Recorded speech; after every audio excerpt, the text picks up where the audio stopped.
건강 서비스 숍이 모여 있는 유명한 거리가 있습니다. 그런데 유독 한 곳만 문전성시를 이룬다고 합니다.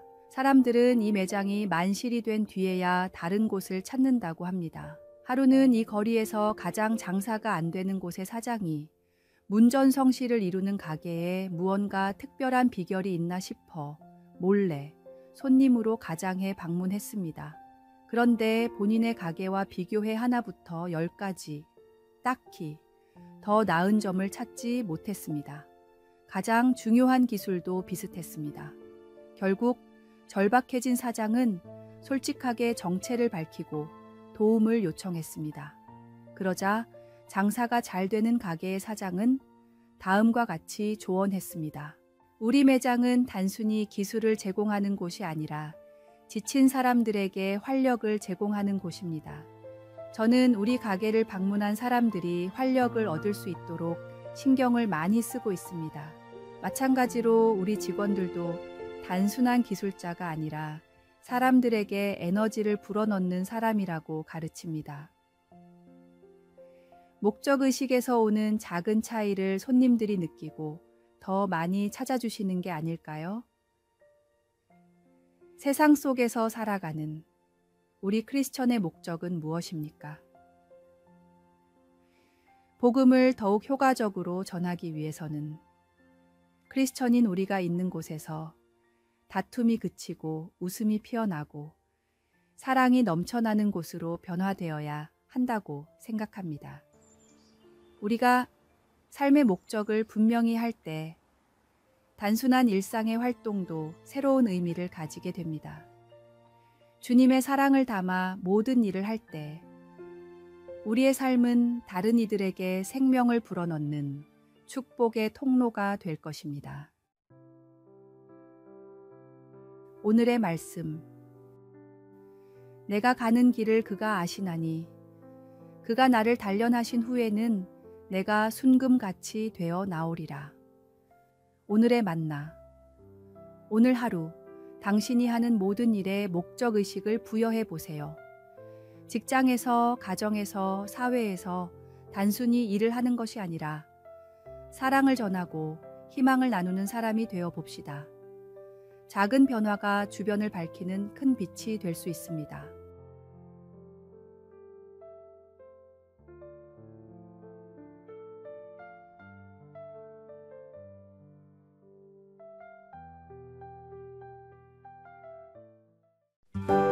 (5월 27일) 화요일 미키모토의 진주섬. 일확천금의 꿈을 안고 쉬는 날마다 바다에 나가 진주를 채취하는 남자가 있었습니다.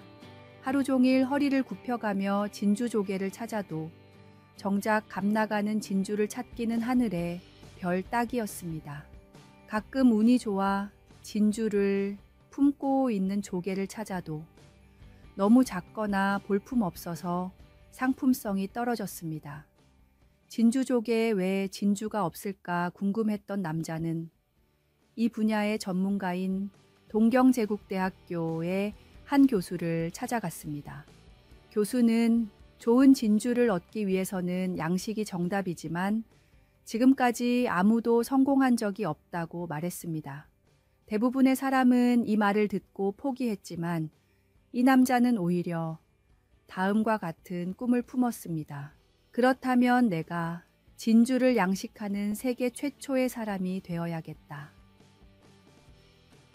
성공할 확률이 1%도 안 된다며 모두가 만류했지만 남자는 자신의 모든 재산을 털어 가족과 함께 작은 섬으로 이사를 가 오로지 진주 양식에만 매진했습니다.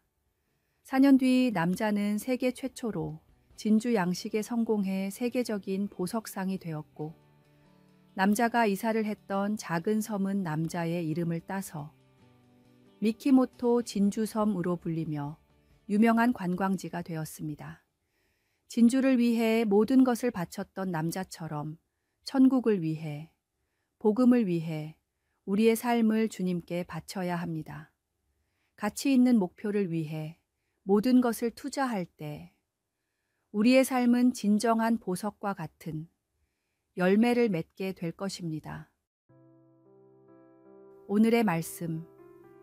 또 천국은 마치 좋은 진주를 구하는 장사와 같으니 극히 값진 진주 하나를 발견하매 가서 자기의 소유를 다 팔아 그 진주를 사느니라. 오늘의 만나. 당신의 삶에서 가장 귀중하게 여기는 가치는 무엇인가요? 그것을 위해 얼마나 헌신하고 계신가요? 오늘 하루 영원한 가치를 향한 열정을 다시 확인하고 도전해 보시기 바랍니다.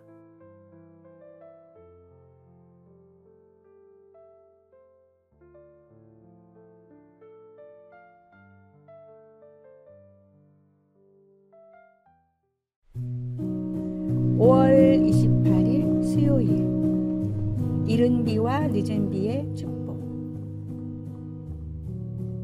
구약에는 이른 비와 늦은 비가 축복의 요소로 자주 나옵니다.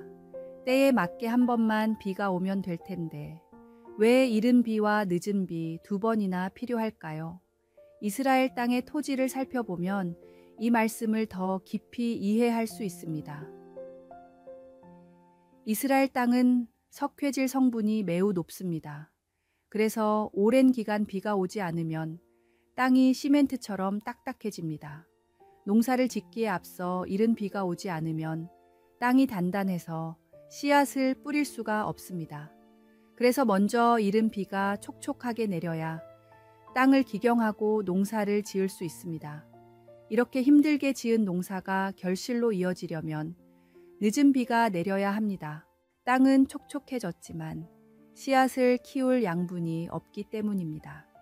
구약 시절의 이스라엘 땅은 이른 비와 늦은 비가 적절하게 내리지 않으면 도저히 수확을 할 수 없는 매우 척박한 환경이었습니다. 이른 비가 내리지 않으면 농사를 지을 수가 없고 늦은 비가 내리지 않으면 수확을 할 수가 없었습니다. 구약 말씀에 나오는 이른 비와 늦은 비는 우리의 모든 필요를 완벽한 타이밍에 주님께서 채우실 것이라는 고백입니다. 우리의 인생을 뒤돌아보면 언제나 우리의 계획보다 하나님의 계획이 정답이었다는 사실을 깨닫게 됩니다.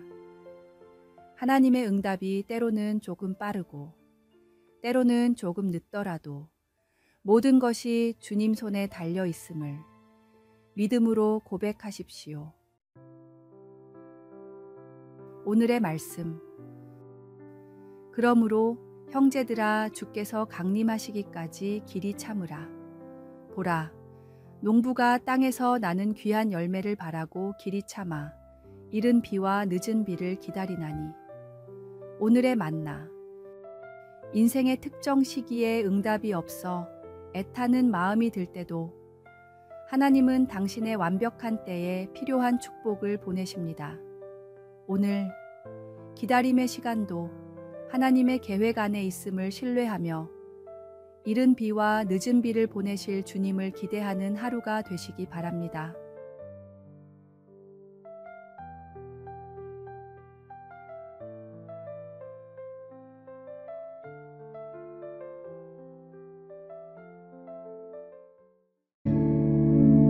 (5월 29일) 목요일.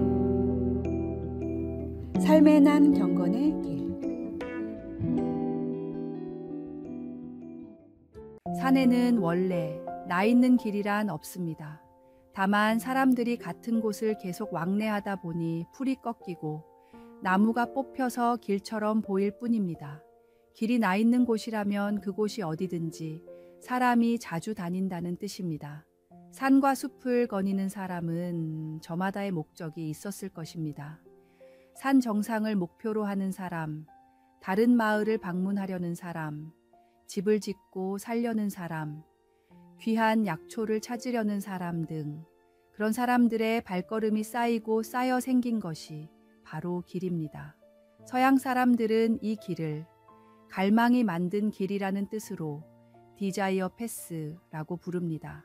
사전적 의미로는 사람이나 동물이 자주 다녀 생긴 길이지만 다시 말하면 욕망이 만든 길이라는 뜻입니다. 처음 누군가 그 길을 가지 않았다면, 혹은 그 사람 외에는 아무도 그 길을 가지 않았다면, 길은 생겨나지 않거나 생겨도 금방 사라졌을 것입니다. 마찬가지로 우리의 마음, 우리의 습관에도 수많은 길이 나 있습니다. 건강해지고 싶은 사람은 운동의 습관으로 길을 내고, 돈을 많이 벌고 싶은 사람은 더 많은 일로 길을 냅니다. 지금 우리의 마음과 삶 가운데 주님을 향한 길은 얼마나 나 있습니까? 가장 자주 찾고 즐겁게 거니는 주님을 예배하는 경건의 길이 우리 삶 속에 가장 중요한 길이 되도록 자주 거니십시오. 오늘의 말씀. 주께서 내 마음을 넓히시면 내가 주의 계명들의 길로 달려가리이다. 오늘의 만나. 오늘부터 삶 속에 경건의 길을 만들어 가시기 바랍니다. 매일 같은 시간에 말씀을 읽고 기도하고 찬양하는 습관이 쌓일 때 당신의 마음에도 주님을 향한 아름다운 길이 생겨날 것입니다.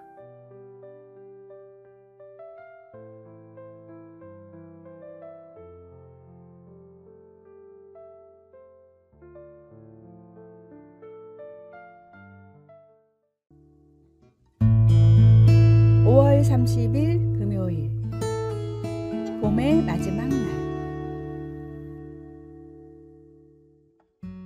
한 정원사가 있었습니다. 그는 매일 아침 정원을 돌보며 하루를 시작했습니다. 하루는 심한 폭우가 내린 후 정원에 많은 꽃들이 망가져 있는 것을 보게 되었습니다. 정원사는 낙담하는 대신 살아남은 꽃들을 하나하나 살피기 시작했습니다. 그리고 그 과정에서 놀라운 발견을 했습니다. 강한 비로 인해 흙이 씻겨 나가면서 오히려 뿌리가 더 깊게 자리 잡은 식물들이 있었고, 새로운 싹들이 돋아나고 있었던 것입니다. 그는 일기장에 이렇게 적었습니다. 오늘 나의 정원은 어제의 정원과 다르다. 많은 꽃을 잃었지만 더 강해진 식물들을 발견했다. 이것이 자연의 섭리인가 보다. 어쩌면 우리 인생도 마찬가지일지 모른다. 실현 후에 더 강해지는 것이 자연의 법칙이라면 나는 오늘의 정원에 감사한다. 5월의 마지막 날에 서서 우리도 지난 봄을 돌아보면 어떨까요? 기대했던 일이 이루어지지 않았을 수도 있고 예상치 못한 어려움을 만났을 수도 있습니다. 하지만 그 속에서도 우리는 분명 성장했고 새로운 가능성을 발견했을 것입니다. 감사는 모든 것이 완벽할 때만 하는 것이 아닙니다. 오히려 부족함 속에서도 채워주시는 하나님의 은혜를 발견할 때 진정한 감사가 시작됩니다. 오늘의 말씀. 범사에 감사하라. 이것이 그리스도 예수 안에서 너희를 향하신 하나님의 뜻이니라. 오늘의 만나. 작은 일상의 순간들, 당연하게 여겼던 것들에서 감사의 이유를 찾아보세요. 감사는 더 많은 감사를 불러오는 축복의 시작입니다.